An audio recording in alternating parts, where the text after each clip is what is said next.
ZPTC సభ్యుడిగా మాకు వారు చెప్తున్నటువంటి వాగ్దానాలు మా అందరి కోసం పనిచేస్తానని చెప్పినటువంటి మాటలు అవన్నీ నమ్మశక్యంగా ఉన్నాయి కాబట్టి అన్నిటినీ ఎదిరించి అనేక రాజకీయ పార్టీల్లో ఉన్నటువంటి వాళ్ళందరూ కూడా కలిసి వారిని స్వతంత్ర అభ్యర్థిగా గెలిపించి జెడ్పీటీసీ సభ్యుడిగా సరిగ్గా 20 సంవత్సరాల క్రితం పంపించారు. సరే, రాష్ట్ర వ్యాప్తంగా చాలామంది జెడ్పీటీసీ సభ్యులు 20 సంవత్సరాల క్రితం అదే తారీఖు నాడు చాలామంది రాష్ట్రంలో గెలిచారు.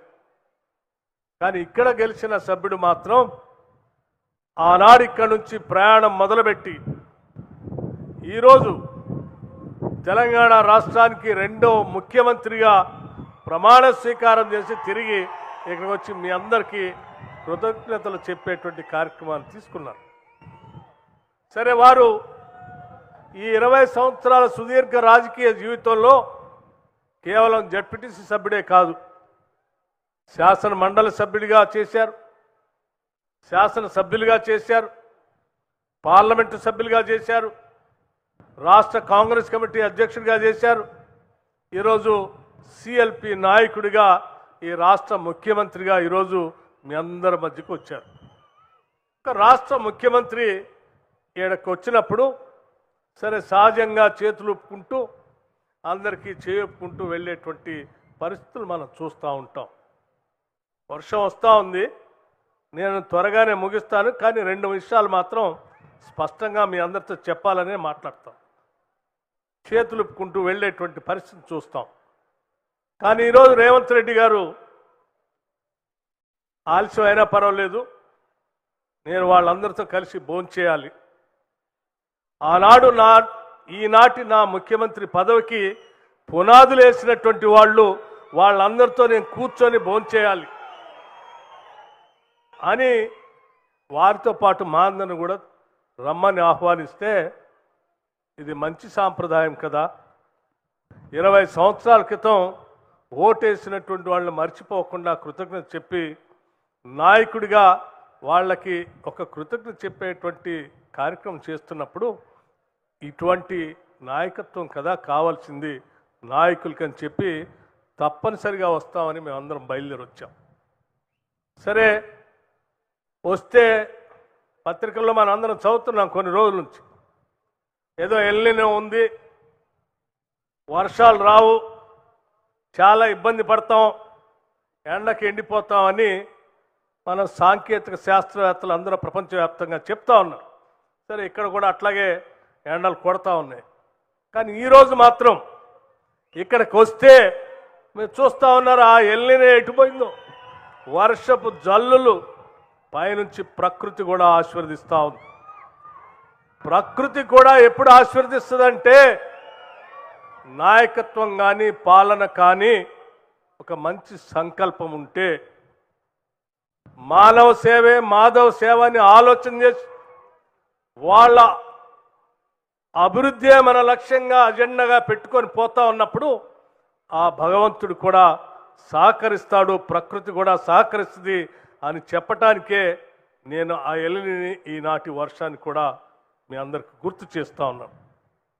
ముఖ్యమంత్రి రేవంత్ రెడ్డి గారు, సరే నేను దగ్గరగా ఈ రాష్ట్ర ప్రభుత్వం ఏర్పడిన దగ్గర నుంచి ఉప ముఖ్యమంత్రిగా ఈ రాష్ట్ర బడ్జెట్లు తయారు చేసే ప్రతి సందర్భంలో, లేకపోతే శాసనసభలో సభ జరిగే ప్రతి సందర్భంలో, లేకపోతే రాష్ట్ర ప్రభుత్వం తరఫు నుంచి తీసుకునే ప్రతి నిర్ణయంలో చాలా దగ్గరగా లోతుగా చర్చించిన తర్వాత జరుగుతున్నటువంటి విషయాలు తెలిసినటువంటి వ్యక్తిగా కొన్ని విషయాలు మీ అందరితో చెప్పదలుచుకున్నాను.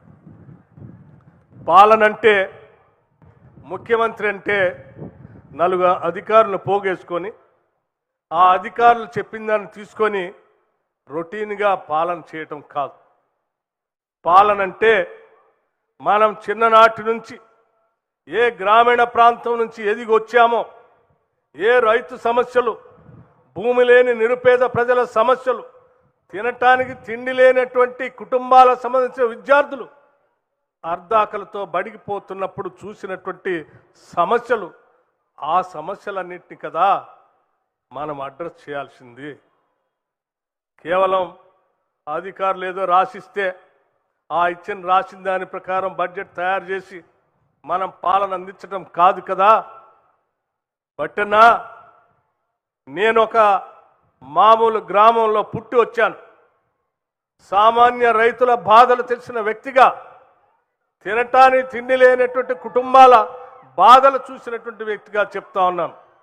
ఎన్ని ఇబ్బందులున్నా ప్రజల సంక్షేమమే మన ఎజెండాగా మనం నిర్ణయాలు తీసుకొని ఈ రాష్ట్రంలో అమలు చేయాల్సిందే అని చెప్పి ఒక పాలమూరు జిల్లా బిడ్డగా, ఆకలి తెలిసిన వ్యక్తిగా నేను ఒక స్పష్టమైనటువంటి నిర్ణయం తీసుకొని మీ అందరితో పంచుకుంటున్నాను.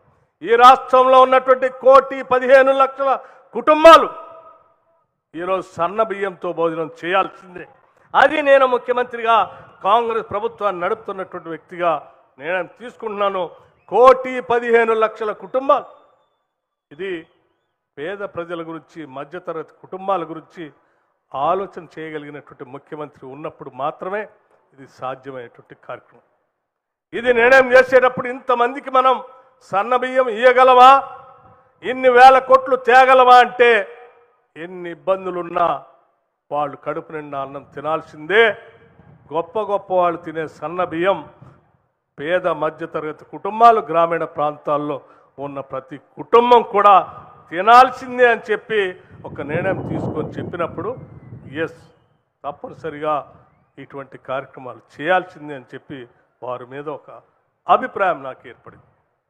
ఆ తర్వాత క్రమంలో గ్రామీణ ప్రాంతాల నుంచి ప్రభుత్వ పాఠశాలకు వెళ్ళేటువంటి విద్యార్థులు, చాలామంది పాఠశాలకు వెళ్ళేటువంటి విద్యార్థులు మనం శాసనసభ్యులుగా అనేక సంవత్సరాల నుంచి చూస్తూనే ఉన్నాం. కానీ ఏనాడు కూడా ఏ ముఖ్యమంత్రి ఆలోచన చేయలే. విద్యాశాఖను నా దగ్గర పెట్టుకున్నాను.